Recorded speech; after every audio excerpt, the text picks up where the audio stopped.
ಅಹಲ್ಯಾಬಾಯಿ ಹೋಳ್ಕರ್ ಮಾವನೇ ಗುರು.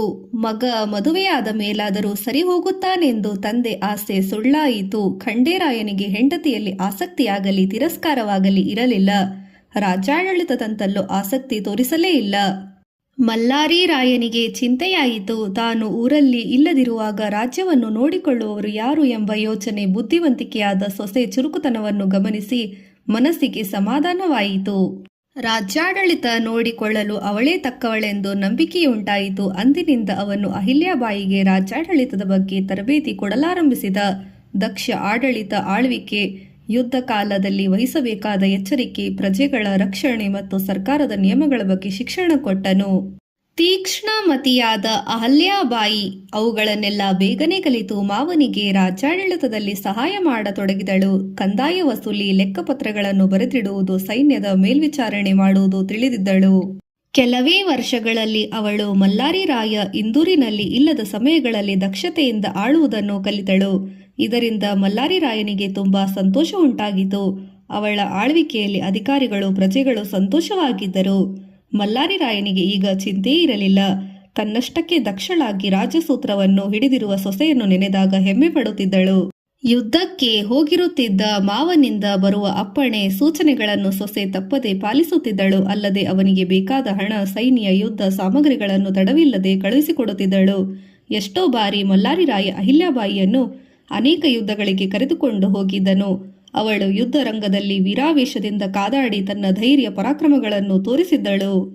ಪ್ರಸಿದ್ಧವಾದ ಪಾಣಿಪತ್ತಿನ ಯುದ್ಧದಲ್ಲಿ ಸಿಂಧೆಯ ದಳದ ಅಧಿಕಾರಿಯಾಗಿದ್ದಳು. ಯುದ್ಧ ರಂಗದಲ್ಲಿ ಎಲ್ಲವನ್ನು ಸೂಕ್ಷ್ಮವಾಗಿ ಗಮನಿಸಿ ತಿಳಿದುಕೊಳ್ಳುತ್ತಿದ್ದಳು. ಒಮ್ಮೊಮ್ಮೆ ಅವಳು ನಾಡಿನಲ್ಲೆಲ್ಲ ಸಂಚಾರ ಮಾಡಬೇಕಾಗುತ್ತಿತ್ತು. ಕಷ್ಟವಾದ ಪರಿಸ್ಥಿತಿಗಳ ವಿಚಾರವನ್ನು, ನ್ಯಾಯದಾನವನ್ನು ಸಹ ಅವಳೇ ಮಾಡಬೇಕಾಗಿತ್ತು. ಎಲ್ಲವನ್ನು ಪರಿಹರಿಸಿ ಪ್ರಜೆಗಳ ಮನಸ್ಸನ್ನು ಅರಿತುಕೊಂಡು ಆಳ್ವಿಕೆ ನಡೆಸಿದಳು. ನೀನೇ ನಮ್ಮ ಮಗ. ಅಹಲ್ಯಾಬಾಯಿಯ ಪ್ರೇಮ, ವಿನಯ, ಕರ್ತವ್ಯಪರತೆ ಖಂಡೇರಾಯನ ಮೇಲೆ ದಟ್ಟವಾದ ಪರಿಣಾಮವನ್ನುಂಟು ಮಾಡಿದವು. ಅವನ ಕೆಟ್ಟ ಗುಣಗಳೆಲ್ಲ ಮಾಯವಾಗತೊಡಗಿದವು. ರಾಜ್ಯದಲ್ಲಿ ಆಸಕ್ತಿ ಮೂಡತೊಡಗಿತು. ರಣವಿದ್ಯೆಯಲ್ಲಿ ಪರಿಣಿತನಾದ ತಂದೆಯು ಮಗನನ್ನು ಆಗಾಗ ಯುದ್ಧಗಳಿಗೆ ಕರೆದುಕೊಂಡು ಹೋಗುತ್ತಿದ್ದ. ಗಂಡ ಇಷ್ಟರ ಮಟ್ಟಿಗೆ ಬದಲಾದುದನ್ನು ಕಂಡು ಅಹಲ್ಯಾಬಾಯಿಗೆ ಸಂತೃಪ್ತಿ. ಗಂಡ ಮಕ್ಕಳೊಡನೆ ಸಂತೋಷವಾಗಿ ದಿನಗಳನ್ನು ಕಳೆಯುತ್ತಿದ್ದಳು. ಆದರೆ ಈ ಸಂತೋಷ ಹೆಚ್ಚು ದಿನ ಉಳಿಯಲಿಲ್ಲ. 1754ರಲ್ಲಿ ಮಲ್ಲಾರಿ ರಾಯನು ಕುಂಭೇರುವೆಂಬ ಕೋಟೆಯನ್ನು ವಶಪಡಿಸಿಕೊಳ್ಳಲು ಮುತ್ತಿಗೆ ಹಾಕಿದನು. ಯುದ್ಧದಲ್ಲಿ ಅವನೊಡನೆ ಖಂಡೇರಾಯನು, ಅಹಿಲ್ಯಾಬಾಯಿಯೂ ಇದ್ದರು. 4 ತಿಂಗಳು ಯುದ್ಧ ನಡೆಯಿತು. ಮಾರ್ಚ್ 24ರಂದು ಗುಂಡೊಂದು ಬಂದು ಖಂಡೇರಾಯನ ಎದೆಯನ್ನು ಹೊಕ್ಕಿತು. ಅವನು ಸಾವಿಗೀಡಾದನು. ಈ ಸುದ್ದಿಯನ್ನು ಕೇಳಿದೊಡನೆ ಅಹಲ್ಯಾಬಾಯಿ ಮೂರ್ಛಿತಳಾದಳು. ಮಲ್ಲಾರಿ ರಾಯ ಓಡಿ ಬಂದನು. ಅಹಲ್ಯಾಬಾಯಿ ಎಚ್ಚೆತ್ತ ಮೇಲೆ ದುಃಖಿಸಿದಳು. ಕಲ್ಲಿನಂತೆ ಕುಳಿತು ಗಂಡನ ದೇಹವನ್ನು ದಿಟ್ಟಿಸಿದಳು. ಅಂದಿನ ಕಾಲದಲ್ಲಿ ಗಂಡ ಸತ್ತಾಗ ಹೆಂಡತಿಯು ಅವನೊಡನೆ ಚಿತೆಯಿರುವುದು ಪದ್ಧತಿ. ಅದಕ್ಕೆ ಸತಿ ಅಥವಾ ಸಹಗಮನ ಎಂದು ಹೆಸರು. ಗಂಡನ ಅಂತ್ಯಕ್ರಿಯೆಗೆ ಸಿದ್ಧವಾದಾಗ ಆ ಧೀರಳಾದ ಹೆಣ್ಣು ಸತಿಯಾಗಲು ಸಿದ್ಧರಿದ್ದಳು ನಿರ್ಧರಿಸಿದಳು. ಇದನ್ನು ಕೇಳಿ ಮಲ್ಲಾರಿ ರಾಯನ ಎದೆ ಒಡೆಯಿತು. ಇದ್ದ ಒಬ್ಬನೇ ಮಗನು ಹೋದ. ಈಗ ಪ್ರೀತಿಯ ಮಗಳಂತಿರುವ ಸೊಸೆಯು ಹೊರಟು ಹೋದರೆ ತಮ್ಮ ಗತಿಯೇನು ಎಂದು ಮಗುವಿನಂತೆ ಗೋಳಾಡಿದ. ಮಗಳೇ, ನೀನು ನಮ್ಮನ್ನು ಬಿಟ್ಟು ಹೋಗಬೇಡಮ್ಮ. ಮುದುಕನಾದ ನನಗೆ ನೀನಲ್ಲದೆ ಯಾರು ಗತಿ? ನನ್ನ ಮಾತು ಕೇಳು, ನೀನೇ ನಮ್ಮ ಮಗ ಎಂದು ಅಂಗಲಾಚಿ ಬೇಡಿಕೊಂಡನು. ಅನೇಕ ರೀತಿಯಾಗಿ ಅವಳಿಗೆ ಸಮಾಧಾನ ಹೇಳಿದನು. ಪ್ರಜೆಗಳಿಗಾಗಿ ಬದುಕು. ಮಾವನ ಬೇಡಿಕೆ ಅವಳ ಮನಸ್ಸನ್ನು ತಿರುಗಿಸಿತು. ಮಕ್ಕಳು ಸಣ್ಣವರು, ಅವರಿಗೆ ತನ್ನನ್ನು ಬಿಟ್ಟರೆ ಯಾರು ದಿಕ್ಕು? ಮಗನ ಸಾವಿನಿಂದ ಮೊದಲೇ ದುಃಖಿತನಾದ ಮಾವನನ್ನು ತಾನು ಸತಿಯಾಗಿ ಮತ್ತಷ್ಟು ದುಃಖಗೊಳಿಸುವುದು ಒಳ್ಳೆಯದೆನಿಸಿತು. ಇವೆಲ್ಲದಕ್ಕೂ ಹೆಚ್ಚಾಗಿ ಮಾವ ತನ್ನ ಹೆಗಲ ಮೇಲೆ ಹೊರಿಸಿದ ರಾಜ್ಯದ ಹೊಣೆ ಅವಳನ್ನು ಸಾಯಲು ಬಿಡಲಿಲ್ಲ. ಅವಳಿಗೆ ಕರ್ತವ್ಯದ ಅರಿವಿತ್ತು. ರಾಜ್ಯವನ್ನು ಪ್ರಜೆಗಳ ಅನಾಥರನ್ನಾಗಿ ಮಾಡಲು ಅವಳ ಮನಸ್ಸು ಒಪ್ಪಲಿಲ್ಲ. ಸ್ವಂತ ದುಃಖಕ್ಕಾಗಿ ತಾನು ಗಂಡನೊಡನೆ ಪ್ರಾಣ ಬಿಟ್ಟರೆ ಎಷ್ಟೊಂದು ಜನರಿಗೆ ದುಃಖ. ಈ ಬದುಕು ತನಗಾಗಿ ಅಲ್ಲ, ಸ್ವಾರ್ಥ ತೃಪ್ತಿ ಬದುಕುವುದು ಮುಖ್ಯವಲ್ಲ. ಪ್ರಜೆಗಳ ಹಿತಕ್ಕಾಗಿ ತಾನು ಬದುಕಬೇಕು, ಲೋಕೋಪಚಾರದಿಂದ ದಿನಗಳನ್ನು ಕಳೆಯಬೇಕು ಎಂದು ಅವಳ ನಿರ್ಧಾರ. ಖಂಡೇರಾಯನ ಚಿತೆಯಲ್ಲಿಯೇ ತನ್ನ ಮುಂದಿನ ಬದುಕಿನ ಆಸೆ, ಸುಖಗಳನ್ನು ಸುಟ್ಟಿ ಬೂದಿ ಮಾಡಿದಳು. ತನ್ನ ಗಂಡನ ನೆನಪಿಗಾಗಿ ಕುಂಬೇರುವಿನ ಹತ್ತಿರ ಸ್ಮಾರಕವೊಂದನ್ನು ಕಟ್ಟಿಸಿದಳು. ಸರಳ ಜೀವನ. ಅಹಲ್ಯಾಬಾಯಿ ವಿಧವೆಯಾದ ದಿನದಿಂದ ತನ್ನೆಲ್ಲ ಆಭರಣಗಳನ್ನು ಬಿಚ್ಚಿಬಿಟ್ಟಳು. ಅದುವರೆಗೂ ರಾಜ್ಯ ವೈಭವಗಳನ್ನೆಲ್ಲ ತೋರಿದಳು.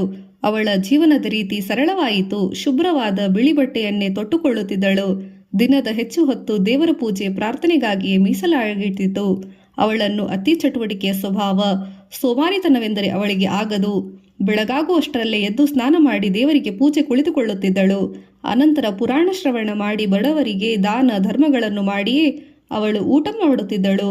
ಇತರ ಮತದಲ್ಲಿ ಅನೇಕರು ಮಾಂಸಾಹಾರ ಮಾಡುತ್ತಿದ್ದರೆ ಈಕೆ ಮಾತ್ರ ಮಾಂಸಾಹಾರವನ್ನು ಸೇವಿಸುತ್ತಿರಲಿಲ್ಲ. ಊಟವಾದ ನಂತರ ಸ್ವಲ್ಪ ಹೊತ್ತು ವಿಶ್ರಾಂತಿ. ಆಮೇಲೆ ರಾಜಸಭೆಗೆ ಹೋಗಿ ಲೆಕ್ಕಪತ್ರ ವ್ಯವಹಾರ, ಪ್ರಜೆಗಳ ಕ್ಷೇಮದ ವಿಚಾರ, ಸಂಜೆ ದೇವರ ಪೂಜೆ, ಇತರ ರಾಜಕಾರ್ಯ, ಅಲ್ಪಾಹಾರ ಸೇವಿಸಿ ರಾತ್ರಿ ತಡವಾಗಿ ನಿದ್ರಿಸುತ್ತಿದ್ದಳು. ಮಾಹೇಶ್ವರದಲ್ಲಿ ಅವಳ ಅರಮನೆಯಂತೂ ಮನೆ ರಾಣಿಯ ಅರಮನೆಯಂತೆ ಎನ್ನುವಂತಿರಲಿಲ್ಲ. ದೇವರ ಮಂದಿರದಷ್ಟೇ ಸರಳ ಸಾಮಾನ್ಯವಾಗಿತ್ತು. ಎಂತಹ ಹೊಣೆ!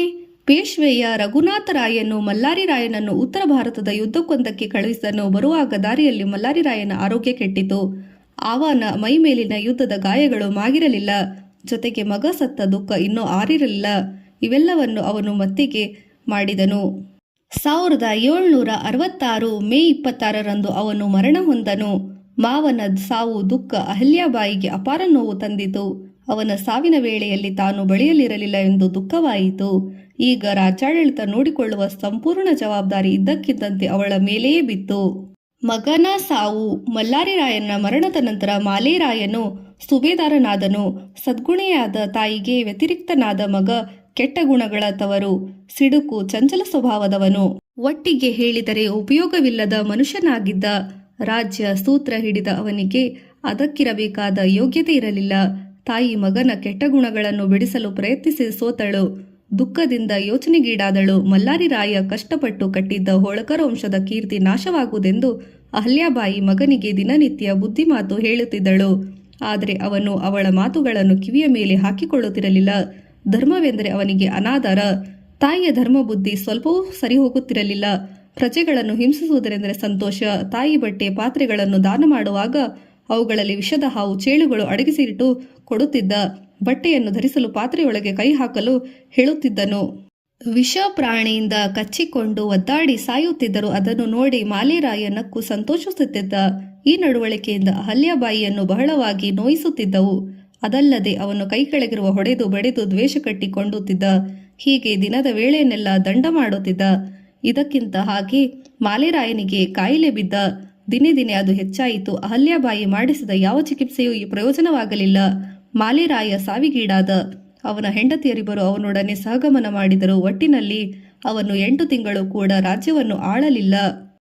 ಇದ್ದ ಒಬ್ಬ ಮಗನೇ ಸತ್ತು ಹೋದಾಗ ಅಹಲ್ಯಾಬಾಯಿ ದುಃಖದ ಸಾಗರದಲ್ಲಿ ಮುಳುಗಿದಳು. ಮಗನಿಗೆ ರಾಜ್ಯ ವಹಿಸಿ ಕಡೆಕಾಲವನ್ನು ಹಿಮಾಲಯದಲ್ಲಿ ಶಾಂತಿಯಿಂದ ಕಳೆಯಬೇಕೆಂಬ ಕನಸಾಗಿತ್ತು. ಅದೇ ದುಃಖ 4 ದಿನ ಕೊರಗಿದಳು. ಅಷ್ಟರಲ್ಲಿ ಅವಳಿಗೆ ರಾಜ್ಯ, ಕರ್ತವ್ಯ, ಪ್ರಜೆಗಳ ಹಿತ ನೆನಪಾಯಿತು. ಕಣ್ಣೀರನ್ನು ಒರೆಸಿಕೊಂಡಳು. ತನ್ನ ಬದುಕು ಏತಕ್ಕಾಗಿ ಎಂದು ಹಿಂದೆ ಮಾಡಿದ ನಿರ್ಧಾರವನ್ನು ನೆನೆಸಿಕೊಂಡಳು. ತನ್ನ ಬುದ್ಧಿ ಮತ್ತು ತಾಳ್ಮೆಯ ಶಕ್ತಿಯನ್ನು ಮತ್ತೆ ಅವಳು ಮೊದಲಿನಂತಾದಳು. ಎಲ್ಲರಿಗೂ ಪರಮಾಶ್ಚರ್ಯ. ತನ್ನ ಮಗನ ನೆನಪಾಗಿ ಅವಳು ಎಂದೂರಿನಲ್ಲಿ ಸುಂದರವಾದ ಒಂದು ಸ್ಮಾರಕವನ್ನು ಕಟ್ಟಿಸಿದಳು.